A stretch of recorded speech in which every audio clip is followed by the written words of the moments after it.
do the computation. So we are saving in both in terms of memory as in terms of processing time.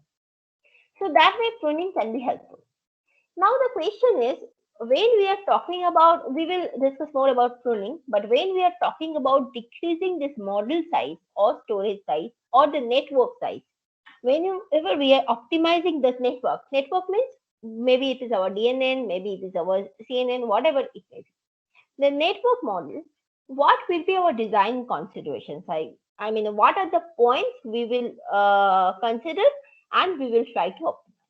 When we are talking about one network structure, the first design consideration will be the components that we are using.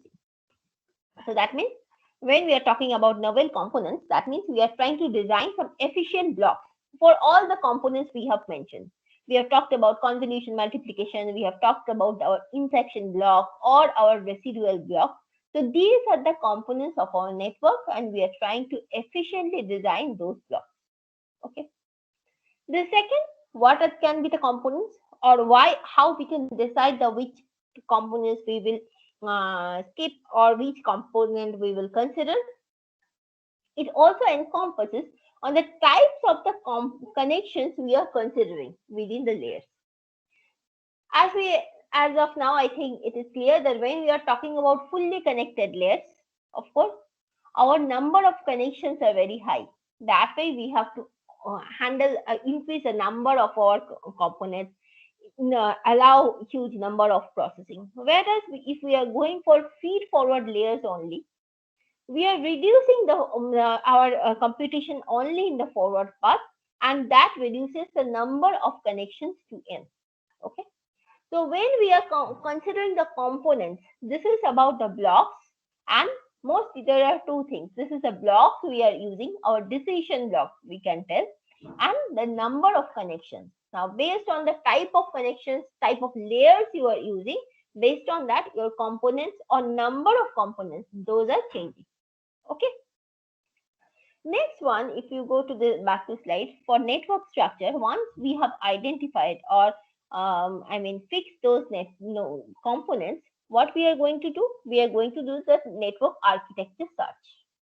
That architecture search means we have we have to first we have to search for some efficient network structure. Okay, we have large predefined search space in terms of feature, in terms of possible allowing possible connections, also in terms of what are the blocks you can incorporate. Based on that, you are actually forming the efficient network structure for your example. Now you have seen this part, maybe we have already discussed. We have seen that there are starting from AlexNet to highway network, then LSTM. We have discussed those basic networks, and we have seen whenever we are choosing this type of components, we have some positive and we have some negative. So whenever we are talking about this network architecture, you maybe now also you are working on the different types of applications, and there you are considering that some network architecture will hold good for some applications, whereas for other applications that is not so much efficient. Means it is not giving so much high accuracy. Now, one that can be chosen, that can be searched in a programmatic way. Okay. Then finally, it comes the knowledge distillation. Knowledge distillation means we are trying to do first, we have identified that efficient network structure. Then what we try to do, we try to form a simpler compressed model, but that should be as efficient. Efficient, we are generally think in terms of course, timing requirement, but mainly in terms of accuracy also. So when we are compressing something in our network structure, our knowledge distillation requirement says that that should be as effective as our larger model. So coming back to pruning definition, why we are thinking about these design considerations, because when we are pruning, we are removing some weight connections. Then we should check that our knowledge distillation requirement should hold good. That means we are pruning, we are removing some weights. That's fine. That is giving the advantage of this storage saving, computation saving, etc. But we have to also check, the first and foremost thing we have to check, that whether our network structure is as good as our larger model or not. Okay. So if that is not, that means if pruning is reducing our accuracy beyond a certain threshold, then of course that pruning is not acceptable. Okay. So next comes the, so that when we are talking about design considerations, we have talked about this network structure. Then we are talking about network optimization. We have taken one structure and we have taken maybe a smaller structure of that particular huge network, and we have, I mean, we are assuring the accuracy we are getting, that is beyond a certain threshold, so that it is, that smaller structure is acceptable. Now, to do so, the next design consideration will be to what type of optimizations, or what will be my optimization points. Okay.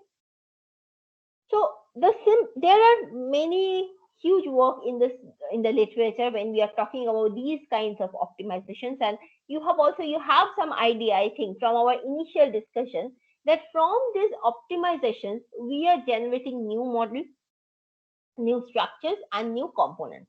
Okay. So the first network optimization that maybe we have already talked about, that when we move from CNN, move to CNN, starting from DNN. So what happened there? What was the first motivation in case of DNN? What is happening? You are actually handling with some 2D vector. Okay, this is your 2D vector. That way you are basically you are actually considering some flattened data. On that flattened data, you are applying this weights, and then you are passing the value to the next node, and that way DNN is proceeding. Whereas when you are considering this CNN, this matrix and CNN filter based operation, what you are doing, you are having this input matrix, and on top of that you have some filter, and you are doing the multiplication there. With this 3D structure, basically not a particular information, you are also considering the partial information. So that is one general improvement or general advantage of CNN over DNN. But here we are not talking about, that is the one motivation when we choose the CNN, and because it gives a better inference, or it this the feature of partial information accumulation that helps CNN to fit in the underlying structure better. But along with that, because it is storing its information in high dimensional, it is storing in form of some high dimensional information. It is not in this 2D structure, it is storing that 3D structure, and it is also considering the partial information. But along with that, the in advantages, convolution layers, they also require significantly less coefficients compared to fully connected layers. So this is one optimization we are incorporating when we are moving from DNN to CNN. So when you are choosing your network, the optimize, because when we will come to pruning, that is one level of optimization. But before that, here we are pointing out what type of optimization we have already considered. So among them, one first optimization is this convolution computation. So there we have already reduced some amount of coefficients, and that is one optimization or one advantage. So you can understand, whenever we are actually reducing the coefficients, that in turn is reducing some amount of computations. That in turn it is reducing some amount of multiplication. And that is effective in our case, because in embedded scenario, we are having some limited deadline, we are having some limited memory. So for this, it is good for us. if we can reduce this, work with this less coefficients, but it is also as effective since it is working with this 3D tensor. It is as effective as previous DNN models. So accuracy, it is not reducing. Okay. So on top of that, when we are going for this 3D representation, we can input, because this is also sometimes it is true for DNN. So you, at this point, you can skip this particular optimization. We will talk more about optimization. We will talk this in detail. Okay, this point you can leave it now.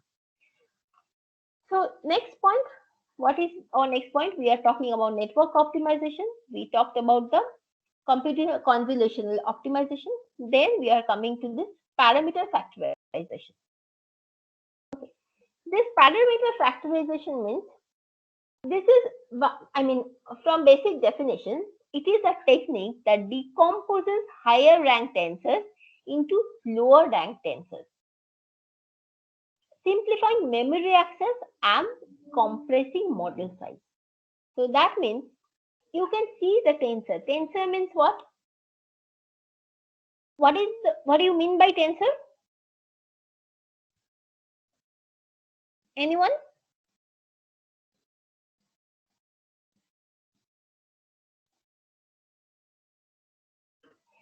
Anyone? What do you mean by tensor? Some data structure which we can represent using indices. Yes, that is here it is also written. This is a container of data. How you are storing the data. That is called tensor. That your storage of data. That is all. That is called tensor. Now, what type of tensor you are taking in your example, in your application, that is up to you. When you are actually taking that this type of maybe you are taking this DNN implementation. There, when you are doing those multiplications, maybe you are taking some matrix input. Sorry, some one vector input, and within that vector input, maybe vector elements, they are representing your feature values. So you are taking some vector, and with those vector you are multiplying those with, and then you are performing the next level processing. Okay.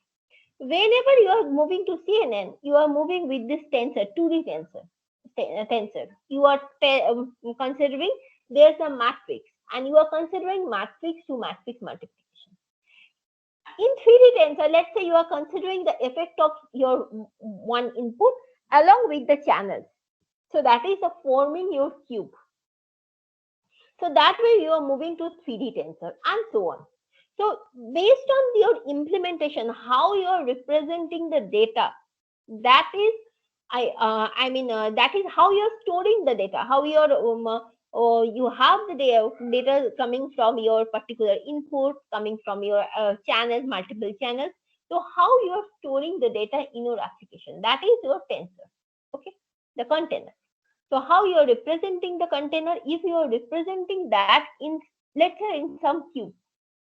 Now that cube, when you are actually multiplying something, some weight with that cube means together you have one input matrix and you are considering the effect of multiple channels. Then basically the tensor you may need, that is the cube, right? That is the cube. Now when you are multiplying with one weight filter matrix, you are multiplying that, then directly on that cube, that weight matrix you cannot apply. So there you are breaking this cube to maybe to some matrix, or in turn into some lower rank tensor, that is some vector, and then you are doing some effective vector to vector multiplication. Okay, that is called the parameter factorization. Fine. So these maybe when you are doing of you if you again go back here to that this convolution implementation, basically you are dealing with a cube data, but that cube data you are dividing in this way in within with these for loops, and then you are basically considering maybe some vector to some vector multiplication or some matrix to matrix element multiplication. That way you are reducing your what to say representation of tensor from higher rank to lower rank efficiently. And whenever you are doing that, you are simplifying that, keeping memory access in mind. Now I think you understand this word, the importance of this memory access word, because now when you are simplifying that and you are multiplying that, remember what we have discussed. If you do it in a randomized way, that then you may not get the effect advantage of that temporal and spatial locality that we have discussed yesterday. So whenever you are doing this parameter factorization, you are simplifying your tensor and you are defining some operation you are doing on those tensor values. Then you are keeping this memory access consideration in mind, that this way I'm defining my operation. Will I get the advantage of temporal or some spatial locality? So that way we are doing the parameter factorization. Okay. So it can be applied to both convolution and fully connected layer. Of course, whenever you're in fully connected layers, so if you have some 2D matrix kind of thing, you can reduce that to 1D vector and then you can do the operation. So when we are talking about optimizing our network, or maybe our CNN, DNN, let's focus on CNN only, what we are discussing mostly, but same thing applies to DNN also. We already considered these type of optimizations. We have moved from DNN to CNN. We have done some parameter factorization, or we take into consideration. Now the next optimization we are focusing on, that is the network pruning, and then we will talk a bit about this network quantization. Okay. So this is what we have discussed as of now. So when we are trying to do this type of CNN acceleration means we are trying to improve the inference time faster. Also, we are trying to reduce the memory requirement, storage requirement as far as possible. For that, the our focus points will be first to design the novel components. Now you understand what we mean by the components, which blocks you are going to focus on, which blocks you are going to focus to reduce them or to effectively implement them. We'll talk more on that later. And network architecture search means you are having multiple features, multiple possible layers. It is good if you can use fully connected layers in all the levels, but you know that is costly. So you are replacing some of the fully connected layers with some feed forward layer. That way you have huge amount of options, and you are choosing few options and you are actually doing that network architecture search. After that, as I mentioned, that knowledge distillation, that once you are defining that architecture, once you are defining the network architecture, you are checking whether your reduced model or modified model at that point, whether it is giving the same output that you want from the larger model or not. Okay. So next we come to this this network optimization. So you have defined these components. This part you have defined the structure, what components, what type of layers, and what we expect from those layers. Next, you are coming to this network optimization. There we first discussed about this convolution optimization. What is our motto and advantage we are getting when we are moving to this convolution based layers? Then what we mean by factorization, how this how we can break this higher order tensors to lower order tensors, and those tensors we can use effectively to get the advantage of hardware like this temporal locality, spatial locality, etc. Now comes the another network optimization, that is pruning and quantization. Okay, we will not talk later on, maybe once we finish this pruning and quantization, then we move to this again to this hardware accelerator. There we will see how we can better represent these tensors so that we can get some advantage in GPU in comparison to CPU. So those parts we see in later. So as of now you can skip this part. Okay, we will come back to that in detail. So that way we are, when we are talking about pruning, network pruning involves removing parameters that don't impact this network accuracy. So that comes from our knowledge distillation, that it should not impact the network accuracy much, or it can impact, but it should be within a particular threshold. So when we are talking about network quantization, we will see more about pruning. But just to give the idea, what we mean by this network quantization. Quantization means replacing the data type with reduced weight data type. As we mentioned maybe yesterday, that whatever weights we have, all the weights, maybe initially we have the large model here in this network architecture. When we have selected, we have the large model, and then there we have that which is having weights of this floating point, and that you have represented with some 32-bit values, huge number of weights, which are huge the way of representing a particular weight.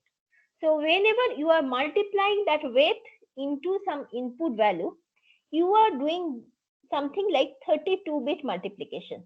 Okay, one 32-bit value into another 32-bit value.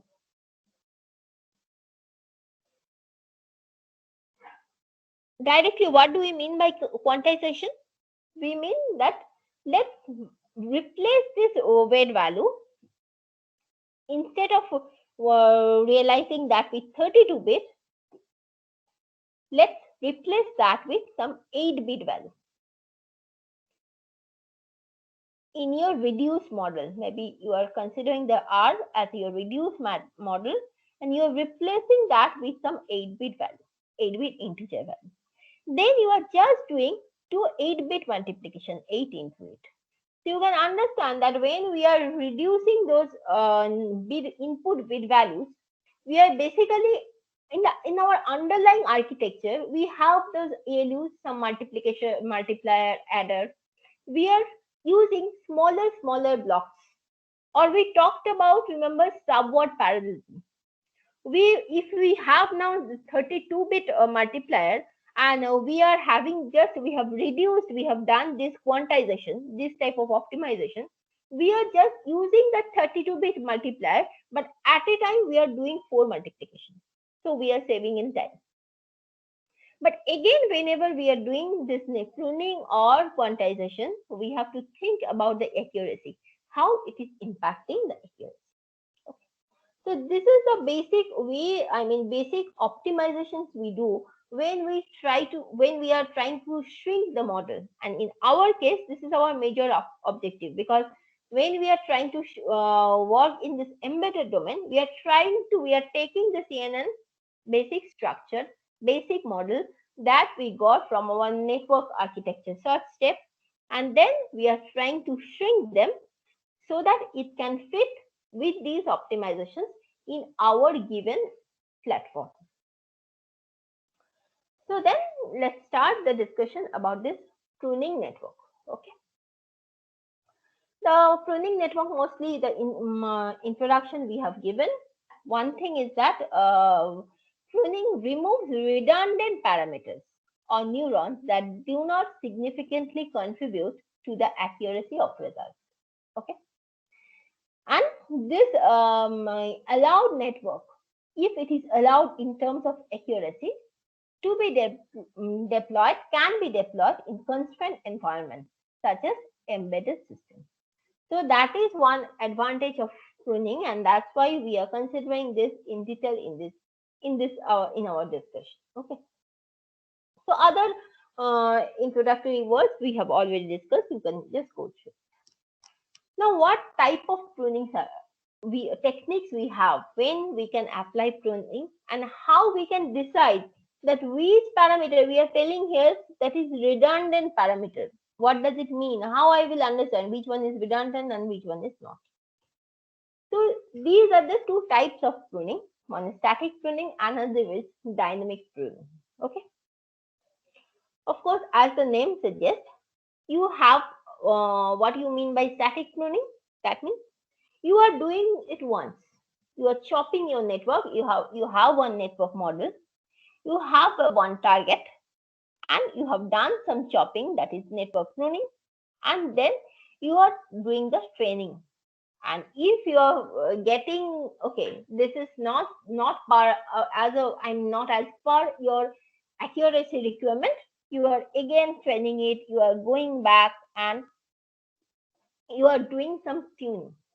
Okay, but once you are fixing the pruning and you are going you are chopping some part, that is fixed. Whereas in your dynamic pruning, you can see one significant module is this decision component. That means you are taking the pruning, this is dynamic. You are not directly chopping anything and then you are trying to prune. There is some decision component and you have a pruning strategy. Now, this pruning decision component, um, it is considering taking the input, your decision pruning strategy and checking whether it is suitable or not accuracy wise, then it is feeding to your actual data or actual test data. Now, can you tell me? I think we all can understand what may be the advantage of dynamic pruning. That is, once you have removed some weights in your static pruning, that is gone. In case of dynamic pruning, it is based on your accuracy level, whether it is acceptable or not. Based on that, you are either applying the pruning strategy or you are not applying the pruning strategy. This is, I think, it is clear, right? The advantage is clear to us. I am asking about the disadvantage. What may be the disadvantage of this dynamic pruning?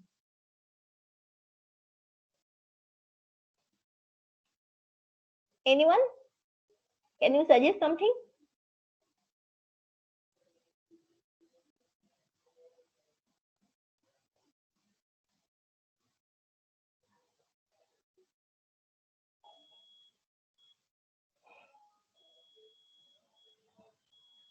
Anyone? Can you hear me first of all? Yes, ma'am. Ma'am, if the like decision components like do not work correctly, maybe then like that may be a disadvantage. I don't know, just a guess. Okay, faulty decision making. Okay, that maybe in some cases. But in general, what can be the disadvantage? Like more computation or is something. Ex- exactly. That means you are having some timing overhead.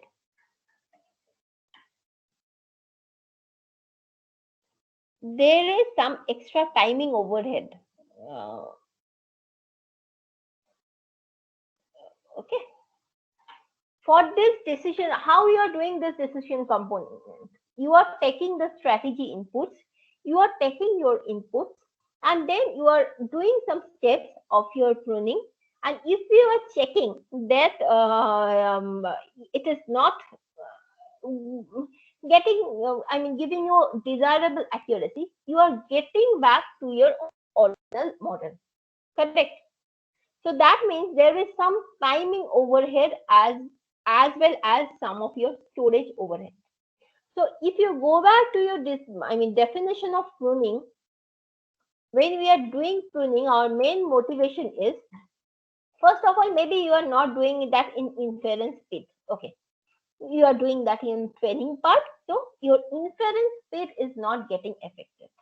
But this model size, you cannot guarantee that in this way your model size will decrease or timing overhead will always decrease, because when you are actually applying this pruning also in a maybe in a runtime also, what is happening, you have to consider now the total time, the timing overhead for this decision component plus the advantage.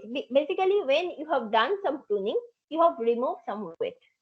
So in that case, you are gaining in terms of computation time.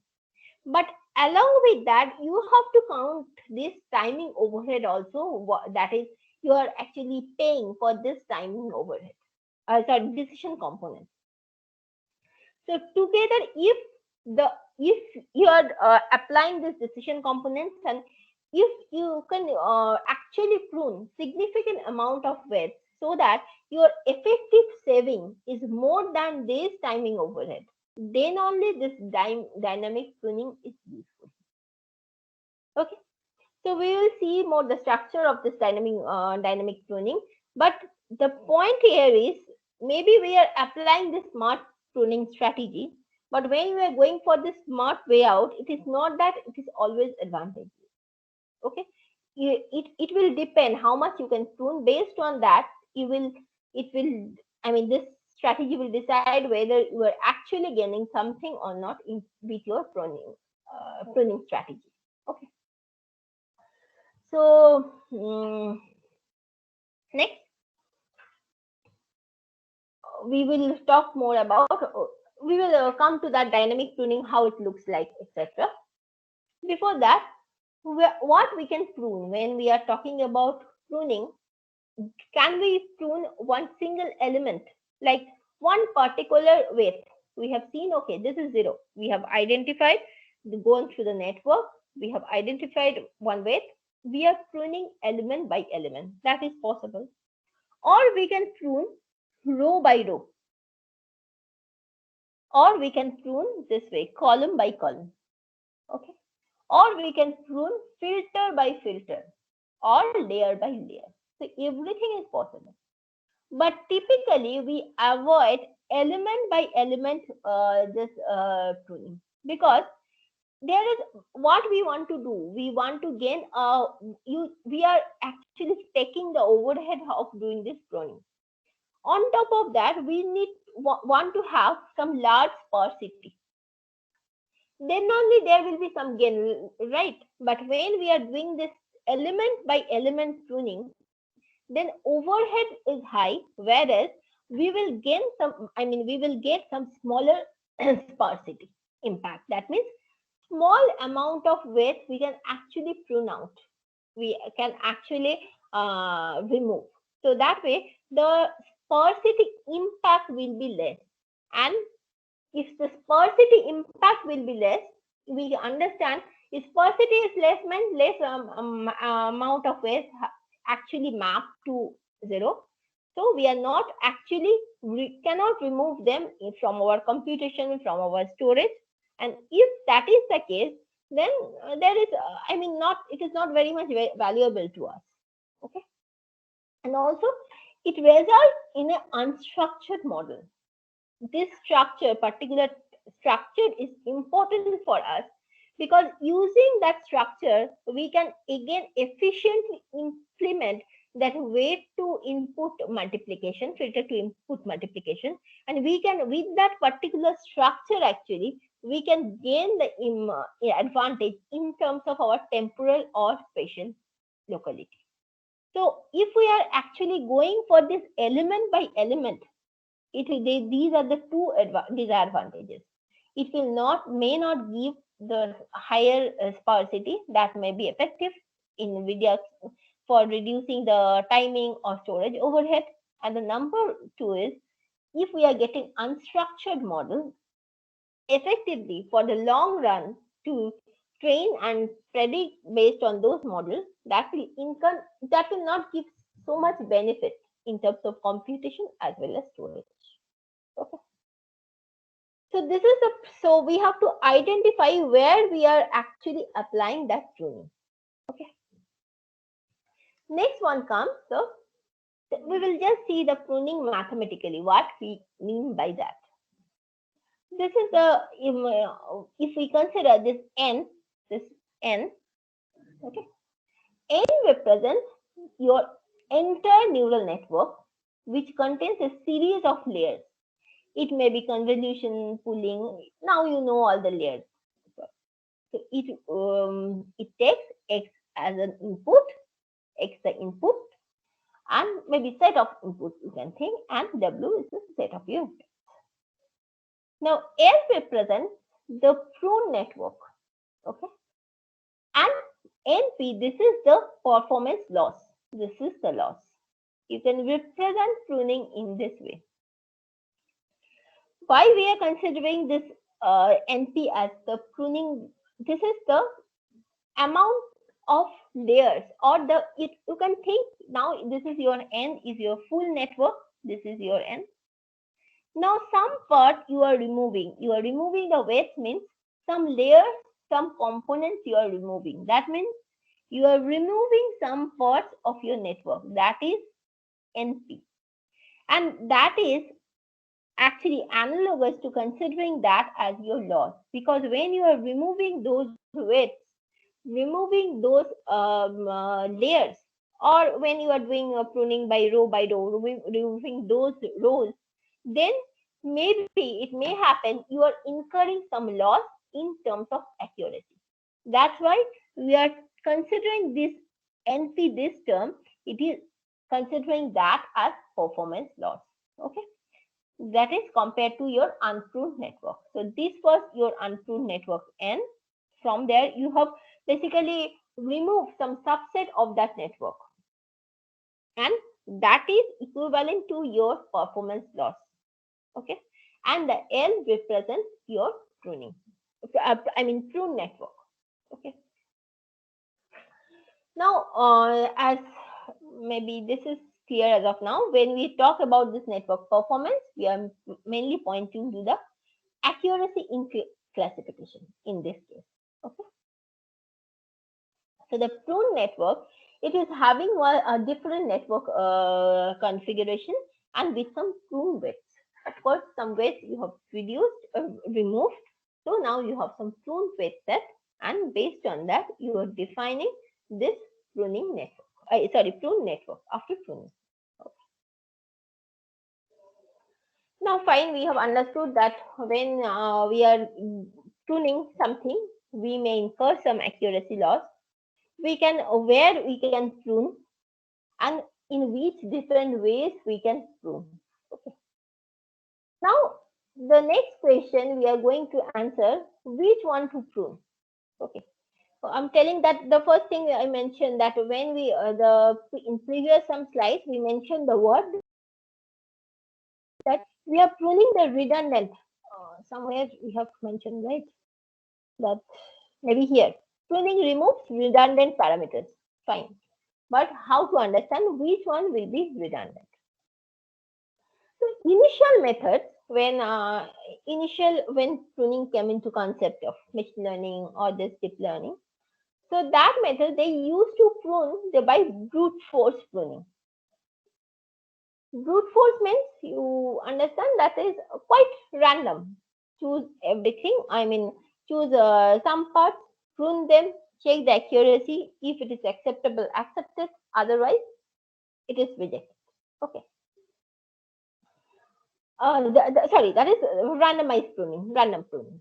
When we are talking about brute force pruning, you are traversing the whole network. That is, traversing all the weights and the inputs, and you are removing some part, removing some weights, and you are checking whether it is affecting the accuracy or not.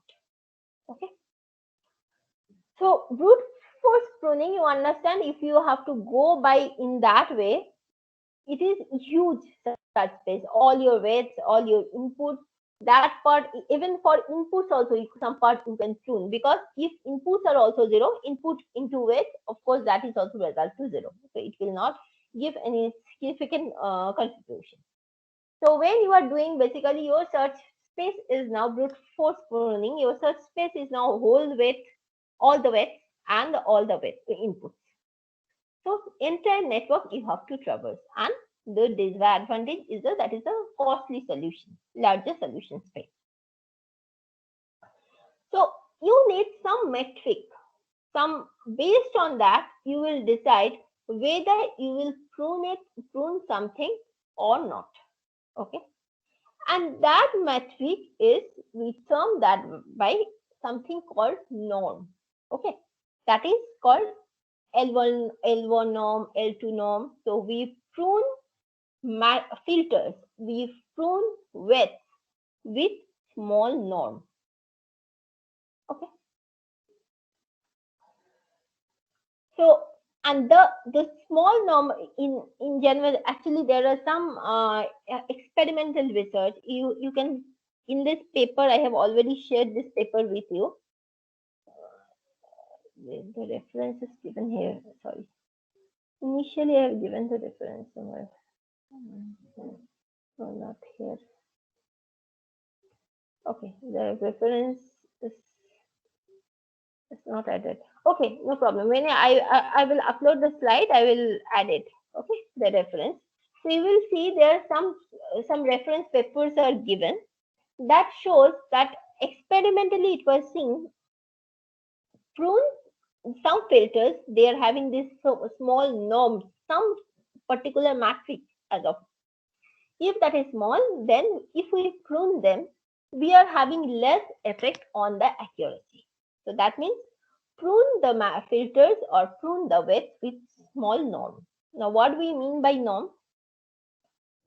Norm we define by this definition. This is the LP norm. Okay. So LP norm of a vector X, which consists of n elements, can be represented by this value. Okay. This is the LP norm where you are raising this you can see this mod value 2 to the power p, and then you are doing the summation, and then you are taking the root of 1 by p, or the value of to the power 1 by p. So if you just simply consider p belongs to this set. Okay. If that is so, if you take now p, if you replace p is equal to p is equal to 1, then you will just get this value.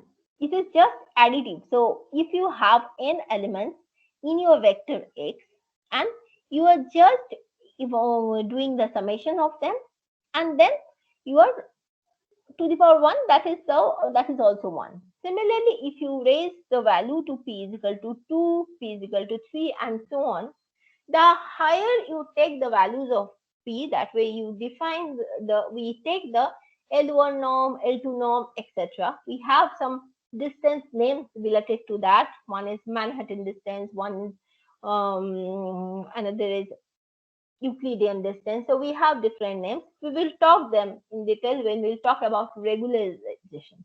But as of now, just understand, when we are pruning something, we are taking this matrix, that LP norm, as a metric, and we are checking the which weight is of smaller norm, and we are pruning that value, the weight or the filter which is having the smaller norm, we are just removing them. That way we are deciding which value to prune. Okay. So this is one general convention, general metric we use, that is norm based pruning. Otherwise, we have that direct magnitude based pruning. That means widely accepted, that is the weights which are filters, those are having large values are more important than the other smaller values or smaller weight values. The reason is that, okay, can you tell me why it is higher values of weight can be preferred? What may be the exact reason? We have discussed something in the class. Can you connect to that? Now, a higher weight would mean that that particular feature which is being detected by that neuron or layer is being like more favorable for our function detection. That function detection, or that will mostly contribute to the outcome. Right, and the activation will be higher for that. Activation will be higher. That is one thing. Anything else? In case of DNN, we talked about back propagation. When we are doing the max pooling, then only the higher magnitude values will be retained at a later layer. Yes. Okay. So this is one thing, and also it is observed that when these higher values are chosen, higher weights are chosen, how they are affecting the back propagation. That means when you are doing the training, okay, when you are trying to, in training, what is your objective? You are getting, some what should be your actual output, and you are getting some your predicted output. Okay. Now, when this training values is very small, whether you can reduce the difference or not, that was also observed. You can, in that paper, you have some cross references. You can check that if you are interested. So there it is, for large values, they are contributing in the outcome, of course. That is the main thing. Large weight values that are contributing in the max pooling, and then all the layers, and also it is contributing in the back propagation part also. So for all this, with all these observations, this part is basically experimental. This magnitude based pruning is also considered. There we are not just computing that norm thing, we are considering the higher values of it. Okay. So if we are going for this magnitude based pruning, the most intuitive part is that, okay, prune all zero valued weights because they are not going to contribute. Okay. Similarly, we have filter wise pruning. That means your filter wise, you are computing that L norms, and then you are just pruning some part of some filters based on that. So that way it was this is another experimental result that was done on BGG and WESNet. So you can see this result using this CIFAR-10, this data set. They got some improved accuracy. Okay. Whereas they have reduced the inference cost by this 34%. So that way, of course, inference cost, we are doing pruning to just reduce this inference cost, and that they have done by 34%. And also they have improved the accuracy. Now, this is one advantage of pruning that we do not expect always. In general, we expect that when we are pruning something, we may lose something in terms of accuracy. But this is there is some possibility where pruning helps the result to come out from the local minima. Okay. So you are chopping maybe some unwanted by that is another effect of feature selection also. You are chopping out some unwanted or not very important features with this pruning technique, and based on that you may improve accuracy. So that also is sometimes possible. Otherwise, with that unwanted features, maybe your output is stuck at that local minima, and pruning helps to improve that situation. Okay, this is one. In general, there are many results where you will see that, okay, you are reducing the inference cost. But I have just specially cited this result because along with the improvement, in case of inference cost, it is also showing some improvement in the accuracy. That is also possible. That is one advantage of pruning that we observe sometime, but not always. Okay. Then another one is penalty based pruning. Okay, so there we are defining one error function, and then the penalty value is used to update some weights to 0. Okay, or near to 0 value so that they can be pruned. Okay. Next, element wise pruning. I think you understand the meaning of that, and we have already discussed that in general they generate that unstructured data. So we do not prefer this element wise pruning. We prefer the layer wise or row wise that pruning. Okay. There is the same thing written here. See, these leads to sparse weight matrices that are not efficiently executed on instruction set processes. Now you understand what does this mean, that when you are actually losing that structure, you are losing the effect of the temporal or spatial locality. So that way you are not getting any advantage when we are doing some element wise pruning. Okay. Next, similar to pruning, but not exactly pruning. Someone last day also told that when we are removing some subset of features. Maybe, I don't know, in the class also someone told that that is not exactly pruning. That is called feature selection. Maybe some way we can apply pruning, we can adjust the weights in such a way, we can do the feature selection. But when we are talking about selecting a subset of relevant features, we are not selecting all the features. That is called the feature selection. That is not exactly okay. So pruning in DNN, that is you can do that the feature selection using the pruning. But that is basically when you are selecting some subset of relevant features, we mostly call it as feature selection. Okay. Another related term is, maybe you have also heard, that is called dropout. Okay. That is not specifically to prune a network. What we do to overfit data, sometimes this dropout technique, it randomly omits a percentage of neurons. Okay. Pruning is methodical.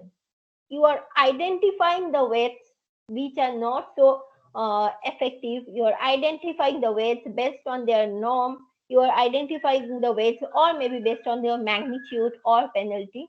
But when we are talking about dropout, this technique randomly omits a percentage of neurons. So this is the basic difference. So though these, why I'm telling these terms, because these are very related. When we talk about pruning, we think that these are something related, but these are few basic differences. When we talk about dropout, we randomly choose some neurons and remove them. So just this thing. Now you come to this dynamic pruning. Okay. When we talk about dynamic pruning, you can think this is the basic function, or this is the basic steps we do in case of dynamic pruning.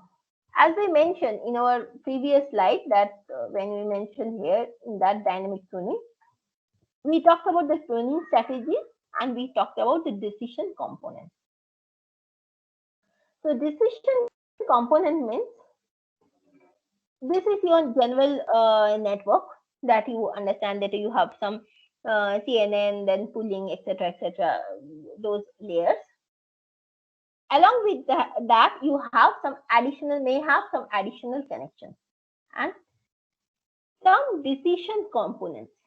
Okay, and with the side network. Now, this decision components, they usually take these multiple decisions, not a single decision. Okay, when you are applying one pruning strategy, they first try to check whether this is some additional connection or side network. Now, what we mean by that, or how that will affect the pruning, or why pruning is more concerned about that, whether a usual network or side network or not. Additional connections attached to the original network used during the inference phase or the training phase. Okay, so both are possible. So these characteristics can be learned by the standard propagation algorithms, but these additional networks you may or may not be using always. So pruning, when you are applying that pruning strategy, you are first checking whether the pruning strategy, the decision making algorithm, they first check whether you are having any additional connection and are you going to use them always, not or not. So that means effectively the meaning is, if you are applying pruning to that connection, how much in total you can actually have. Whether there should any pruning overhead can be applied or should be applied there or not. Okay. So next one, layer-wise pruning or channel-wise pruning. Which one may be effective? Layer-wise, or again one-shot information, or sometimes for smaller networks, if that one-shot information pruning, if that is not generating so much unstructured data, then we can take the advantage of that. Next one is, of course, this is predefined, but that code they have to compute. We were talking about the overhead, right, of dynamic pruning. So these points will tell us, what type of overhead may come. So whenever it is identifying that they are doing channel wise or layer wise, they are computing some score, whether that that is to do or not, or some threshold. If there is any threshold, then based on that threshold, there will be some check. So based on that, it will continue to do that pruning, or it will skip that pruning. Okay. These are all the factors, all these steps, starting from 1 to 6 basically, it will contribute to the dynamic pruning overhead. Okay. Not only one thing, all these points, it will be, contributing to that dynamic pruning overhead. And the seventh one, this is not actually the overhead. That is how you can actually, that is a question of how you can actually develop this decision components. For that also, there is some extra overhead, though that overhead is not contributing to your actual training or testing process. This is some, you can say, pre-processing. This is some pre-processing phase,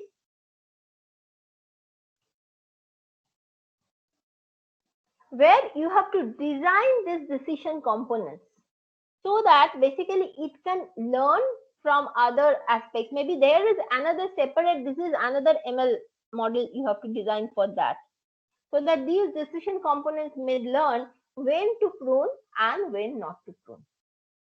Okay. So this is a pre-processing overhead, and these 1 to 6, these points, these decision making steps, they are directly contributing to the timing overhead to make this pruning decision. So that means when you are computing the thinking about the advantage and disadvantage of doing this pruning, first thing is that this is, we have the pruning advantages, we know there are many. They're reducing your storage size, they're improving your inference time. Again, we have seen in some cases there provides a possibility of escaping a local minima. Okay, they are improving the accuracy. So that is also we have seen. But the disadvantage or the limitation is that we have to properly identify the timing requirement for this decision making process. And pruning will be actually effective. We have to compute the trade-off between dynamic pruning overhead and the reduced network computation. Okay, and obviously the accuracy loss. So that is general for any pruning strategy. But here we have to consider that what will be my total timing requirement for reduced network computation plus my dynamic pruning overhead. So together, with adding them together, am I gaining any advantage after doing pruning and all? Okay. So this is the overhead, or this is the trade-off we have to consider when we are considering this. Okay.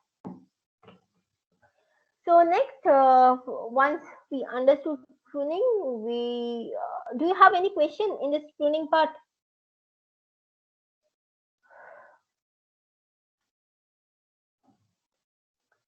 Any question? Any part? Any doubt?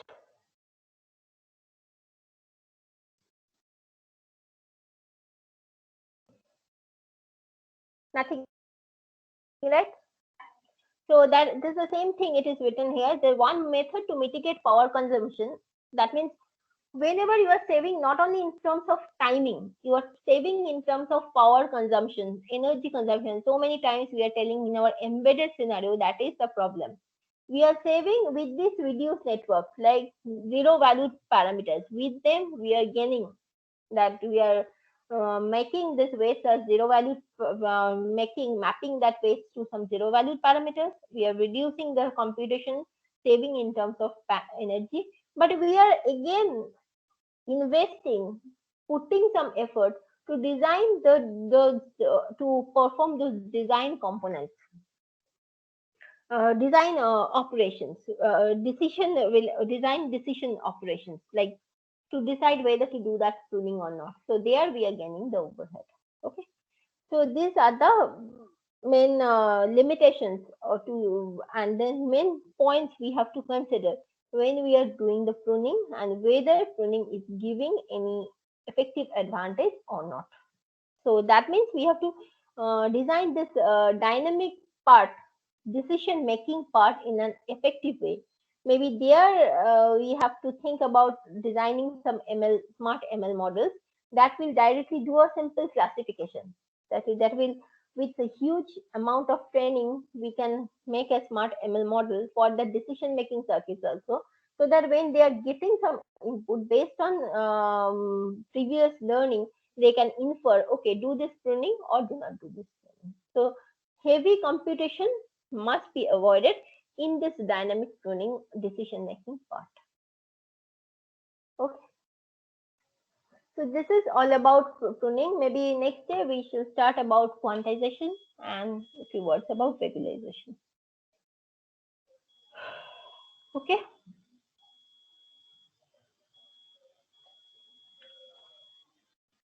So that's all. If you have any question, you can ask, or otherwise you can leave. Okay, someone was asking about the inverse of pooling last day, right? Yes, ma'am. I was Yeah. asking. So have you got anything? So are you using the TensorFlow or TensorFlow Lite? Ma'am, I'm using TensorFlow. Flow, right? So have Hmm. you checked about this unpull type of thing? Unpulling? No, I'll look into it, ma'am. Yeah, you look at, because I have not seen something similar in TensorFlow Lite. Okay, I don't know about that, but in TensorFlow you can get the support. Look into that. Sure, ma'am. Sure, ma'am. I'll look into it. Yeah. Okay, then that's all. Thank you. Thank you, ma'am.